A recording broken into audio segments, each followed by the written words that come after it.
জেনেটিক্সের ক্ষেত্রে কোনো একটা জিনের এক্সপ্রেশন হবে কি হবে না সেই ব্যাপারটাকে দুটো জিনিস দিয়ে বোঝানো যায়, পেনিট্রেন্স আর এক্সপ্রেসিভিটি। পেনিট্রেন্স হলো একটা মানুষের মধ্যে জিনটা আছে, সেই জিনটার যে ক্যারেক্টার দেখানো উচিত সেটা দেখানো হবে কি হবে না। সোজা কথায় জিনটা অনেক মানুষের মধ্যেই থাকতে পারে, কিছু মানুষ সেই জিনটার কাজ দেখাবে, কিছু মানুষ সেটা দেখাবে না। একটা খুব ভালো উদাহরণ হচ্ছে রেটিনোব্লাস্টোমা জিন। এই জিনটা যদি মিউটেটেড অবস্থায় কোনো মানুষের মধ্যে থাকে, তার একটা ক্যান্সার হওয়ার প্রবণতা থাকে।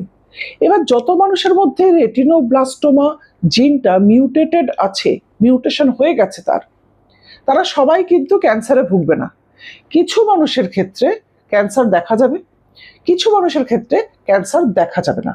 তাহলে মিউটেশন হওয়া জিনটা আছে অনেকের মধ্যেই, কিছুজন তার এক্সপ্রেশনটা দেখাচ্ছে অর্থাৎ ক্যান্সার হচ্ছে, আর কিছুজন তার এক্সপ্রেশন দেখাচ্ছে না অর্থাৎ ক্যান্সার হচ্ছে না।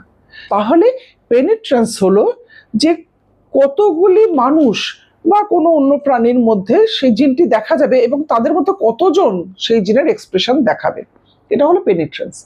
এবার এক্সপ্রেসিভিটি, এই ব্যাপারটা হলো যে কি পরিমাণে দেখা যাবে, অর্থাৎ যখন জিনের এক্সপ্রেশনটা দেখা যাচ্ছে তখন কতটা পরিমাণে সেটা দেখা যাবে। এটার জন্য একটা খুব ভালো উদাহরণ আছে, যেমন পলিড্যাকটাইলি। অনেক সময় হয় কি যে বুড়ো আঙুলের পাশ থেকে অনেকের একটা অল্প আঙুল দেখা যায়, এবার কারুর ক্ষেত্রে সেই আঙুলটা কিন্তু গোটাটাই তৈরি হয় অর্থাৎ পুরো দুটো বুড়ো আঙুল দেখা যায়, আবার কারুর ক্ষেত্রে সেটা ছোট্ট একটা আঁচিলের মতো হয়ে থাকে।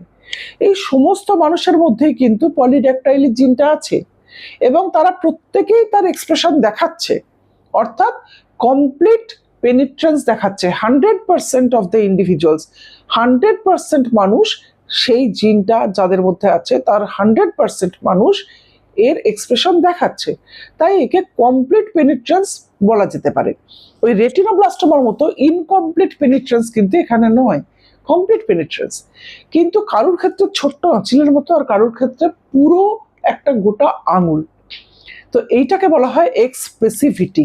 সহজ কথায় বলতে গেলে একটা বাল্বের সুইচকে আপনি যদি অন করেন তাহলে আলো জ্বললো, যদি অফ করেন তাহলে আলো জ্বললো না। তো পেনিট্রেন্সের ব্যাপারটা ওরকম, বাল্বটা আপনার ঘরে আছে মানে জিনটা আপনার আছে, আপনার ক্ষেত্রে আলো জ্বলবে অথবা জ্বলবে না, এটা হলো পেনিট্রেন্স। এবার বাল্বটার আলো কতটা জোরালো, সেটা একদম ডিম লাইট নাইট বাল্বের মতো নাকি একদম পুরো ব্রাইট আলো বেরোচ্ছে, উজ্জ্বল আলো, এই ব্যাপারটাকে বলা হবে এক্সপ্রেসিভিটি।